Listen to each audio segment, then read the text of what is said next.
Alright, so today we're going to discuss CSF rhinorrhea. The definition for the same is leakage of CSF into nasal cavity due to communication between subarachnoid space and nose or paranasal sinuses caused by defect in skull base and dura. It predisposes to recurrent meningitis. The etiology for same can be traumatic or non-traumatic. Traumatic is more common and can be divided further into accidental or surgical. The accidental etiologies include head injury, fracture of anterior cranial fossa, frontal sinus fracture or ethmoid fracture. Surgical causes include FES, septoplasty, skull base surgery, and transsphenoidal pituitary surgery. The non-traumatic causes are more spontaneous and can be congenital, that include meningocele, meningoencephalocele, and skull-base defects, or acquired, that includes raised ICP, intracranial pressure, tumors eroding skull base, or hydrocephalus. Now, what are the more common sites of a leak? Most common is cribriform plate of ethmoid, while other sites can be fovea ethmoidalis, frontal sinus posterior wall, or sphenoid sinus roof. Again, we're going to classify them into traumatic or non-traumatic. Traumatic can be accidental or surgical. Non-traumatic can be high pressure leaks or normal pressure leaks. Now, what is the pathology of the condition?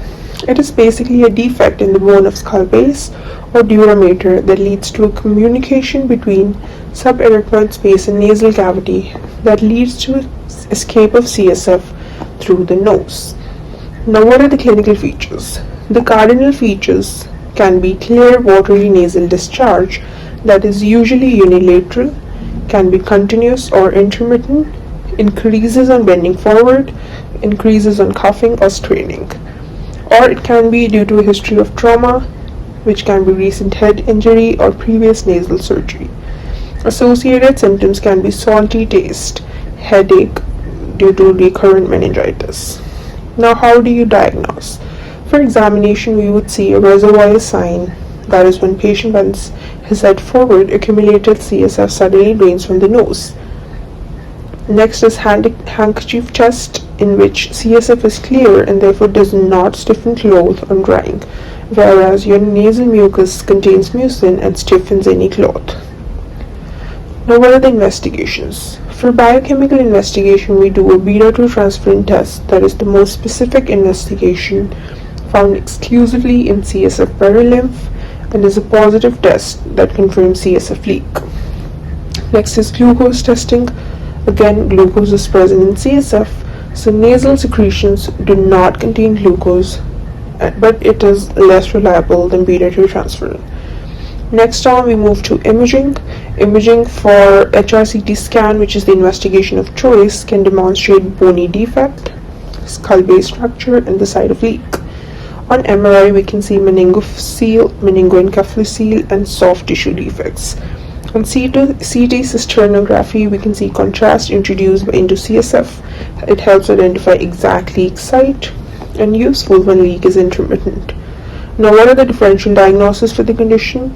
Allergic rhinitis, vasomotor rhinitis, excess lacrimation, and nasal secretions. Complications can be meningitis or other. Meningitis include caused due to pneumococcus and H. influenzae. Others are brain abscess, recurrent infections, and pneumocephalus. Treatment: conservative treatment is used in recurrent traumatic leaks. Measures: bed rest, head elevation, avoid coughing, avoid sneezing, avoid straining. Stool softeners: drugs can be antibiotic, which are not used for prophylaxis. Acetazolamide, that decreases CSF production.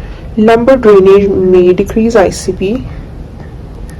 Surgical treatment indicated when there is a persistent leak for more than 7 to 10 days, recurrent meningitis, large skull base defect, spontaneous leak.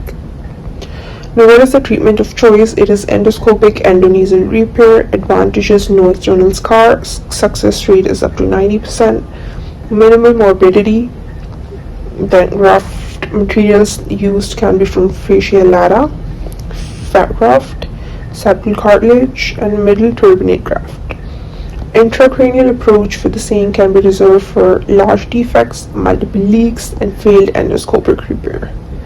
That's it. Thank you so much. See you in the next one. I did not fucking record.